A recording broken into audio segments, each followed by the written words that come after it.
Part 5. The Shield Wall. So it was her, Igraine accused me. The Princess Cynwyn who turned your blood to smoke, Brother Derval. Yes, lady, it was, I confessed. And I confess now that there are tears in my eyes as I remember Cynwyn.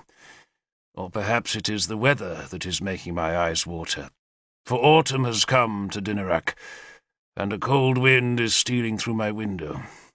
I must soon make a pause in this writing, for I shall have to be busy storing our foodstuffs for the winter and making the log pile that the blessed Saint Sansom will take pleasure in not burning, so that we can share our dear Saviour's suffering. No wonder you hate Lancelot so much, Igraine said. You were rivals.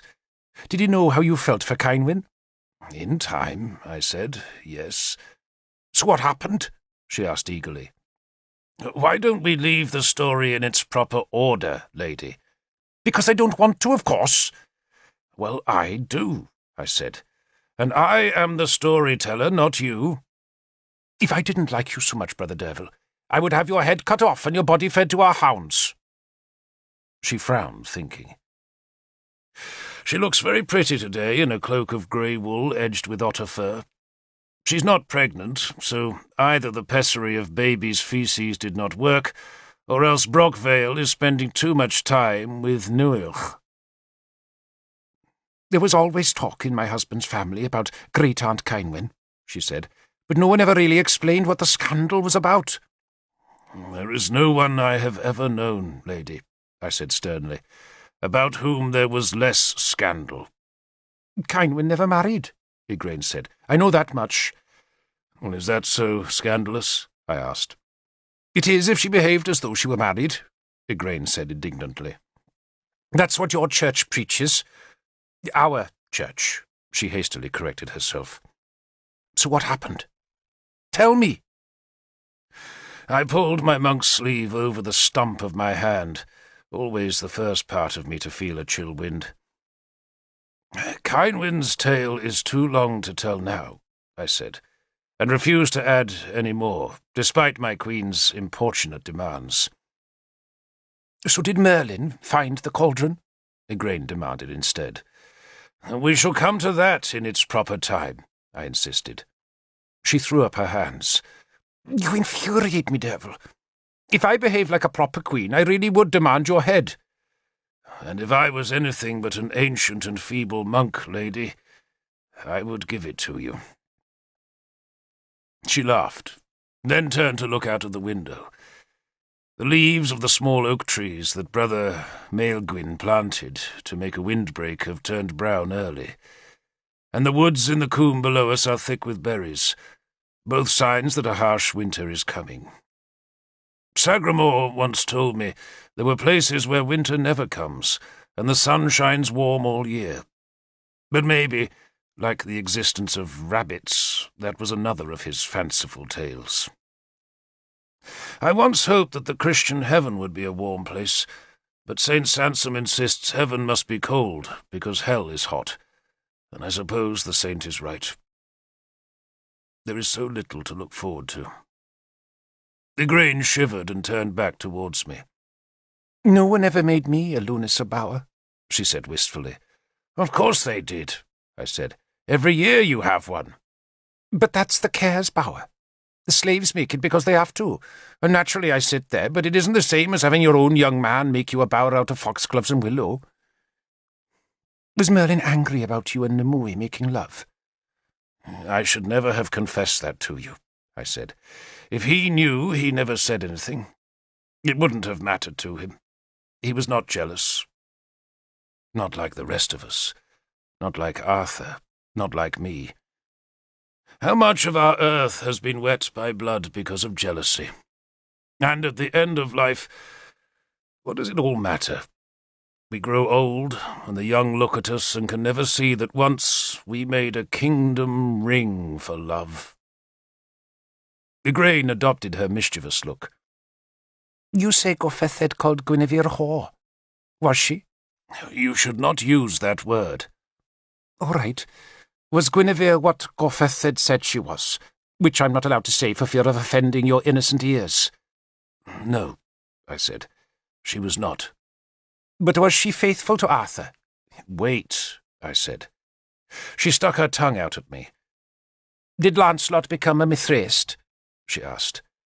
Wait and see, I insisted. I hate you. And I am your most worshipping servant, dear lady, I said, but I am also tired, and this cold weather makes the ink clog. I shall write the rest of the story, I promise you. If Sansom lets you, Igraine said. He will, I answered. The saint is happier these days, thanks to our remaining novice, who is no longer a novice, but consecrated a priest and a monk, and already, Sansom insists, a saint like himself. Saint Tudwal, we must now call him. And the two saints share a cell and glorify God together. And the only thing I can find wrong with such a blessed partnership is that the holy Saint Tudwal, now 12 years old, is making yet another effort to learn how to read. He cannot speak this Saxon tongue, of course, but even so, I fear what he might decipher from these writings. But that fear must wait till Saint Tudwal masters his letters, if he ever does. And for the moment, if God wills it, and to satisfy the impatient curiosity of my most lovely queen, Igraine, I shall continue this tale of Arthur, my dear lost lord, my friend, my lord of war. I noticed nothing the next day. I stood with Galahad as an unwelcome guest of my enemy, Gorfithid, while Eorweth made the propitiation to the gods, and the druid could have been blowing dandelion seeds for all the note I took of the ceremonies. They killed a bull. They tied 3 prisoners to the 3 stakes, strangled them, then took the war's auguries by stabbing a 4th prisoner in the midriff. They sang the battle song of Maponos as they danced about the dead. And then the kings, princes, and chieftains dipped their spearheads in the dead men's blood, before licking the blood off the blades and smearing it on their cheeks. Galahad made the sign of the cross, while I dreamed of Cynwyn. She did not attend the ceremonies. No women did. The auguries, Galahad told me, were favourable to Gorfithid's cause, but I did not care. I was blissfully remembering that silver-light touch of Cynwyn's finger on my hand. Our horses, weapons, and shields were brought to us, and Gorfithid himself walked us to Caer Sous's gate. Keenaglas, his son, came also, and he might well have intended a courtesy by accompanying us, but Gorfithid had no such niceties in mind. "Tell your whore lover," the king said, his cheek still smeared with blood, "that war can be avoided by one thing only. Tell Arthur that if he presents himself in Loch Vale for my judgment and verdict, I shall consider the stain on my daughter's honour cleansed." "I shall tell him, Lord King," Galahad answered. "Is Arthur still beardless?" Gorfithid asked, making the question sound like an insult. "He is, Lord King," Galahad said. "Then I can't plait a prisoner's leash from his beard," Gorfithid growled. "So tell him to cut off his horse red hair before he comes, and have it woven ready for his own leash." Gorfithid clearly enjoyed demanding that humiliation of his enemies, though Prince Keenaglas's face betrayed an acute embarrassment for his father's crudeness. "Tell him that, Galahad of Benwick," Gorfithid continued, "and tell him that if he obeys me, then his shaven whore can go free, so long as she leaves Britain." "The Princess Guinevere can go free," Galahad restated the offer. "The whore!" Gorfithid shouted. "I lay with her often enough so I should know. Tell Arthur that." He spat the demand into Galahad's face. "Tell him she came to my bed willingly, and to other beds too." "I shall tell him," Galahad lied to stem the bitter words. "And what, Lord King," Galahad went on, "of Mordred?" "Without Arthur," Gorfithid said, "Mordred will need a new protector. I shall take responsibility for Mordred's future. Now go." We bowed, we mounted, and we rode away, and I looked back once in hope of seeing Cynwyn, but only men showed on Caer Sous's ramparts. All around the fortress the shelters were being pulled down, as men prepared to march on the direct road to Brenogenium. We'd agreed not to use that road, but to go home the longer way through Caer Lud, so we would not be able to spy on Gorfethid's gathering host. Galahad looked grim as we rode eastwards, but I could not restrain my happiness, and once we had ridden clear of the busy encampments, I began to sing the Song of Rhiannon.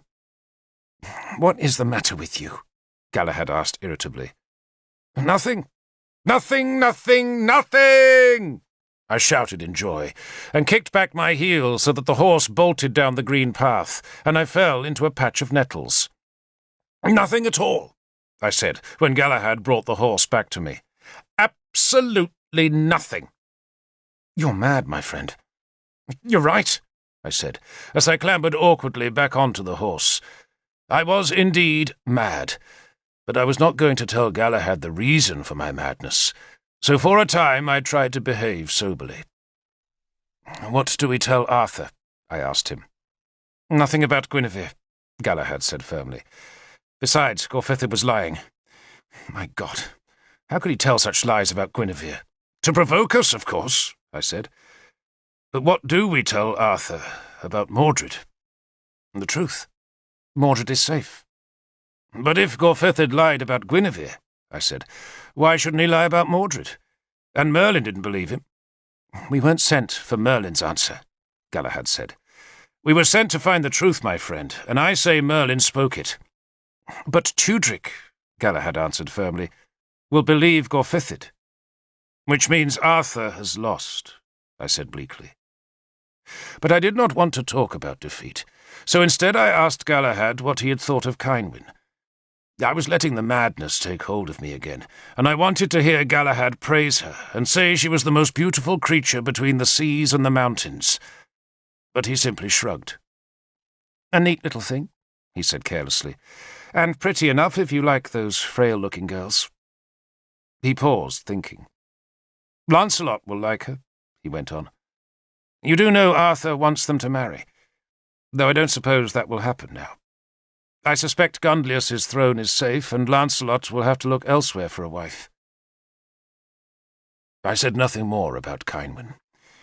We rode back the way we had come, and reached Magnis on the second night, where, just as Galahad had predicted, Tudrik put his faith in Gorfethid's promise, while Arthur preferred to believe Merlin. Gorfethid, I realized, had used us to separate Tudrik and Arthur, and it seemed to me that Gorfethid had done well, for as we listened to the two men wrangle in Tudrik's quarters, it was plain that the King of Gwent had no stomach for the coming war. Galahad and I left the two men arguing, while we walked on Magnus's ramparts, that were formed by a great earthen wall flanked by a flooded ditch, and topped with a stout palisade. "Tudrik will win the argument," Galahad told me bleakly. "He doesn't trust Arthur, you see." "Of course he does," I protested. Galahad shook his head. "He knows Arthur's an honest man," he allowed. "But Arthur's also an adventurer. He's landless. Have you ever thought of that? He defends a reputation, not property. He holds his rank because of Mordred's age, not through his own birth. For Arthur to succeed, he must be bolder than other men. But Tudrik doesn't want boldness right now. He wants security. He'll accept Gorfethid's offer." He was silent for a while. "Maybe our fate is to be wandering warriors," he continued gloomily, "deprived of land and always being driven back towards the western sea by new enemies." I shivered and drew my cloak tighter. The night was clouding over and bringing a chill promise of rain on the western wind. "You're saying Tudrik will desert us?" "He already has," Galahad said bluntly. "His only problem now is getting rid of Arthur gracefully. Tudrik has too much to lose, and he won't take risks any more. But Arthur has nothing to lose, except his hopes." "You two!" A loud voice called us from behind, and we turned to see Kilhuch hurrying along the ramparts. "Arthur wants you,"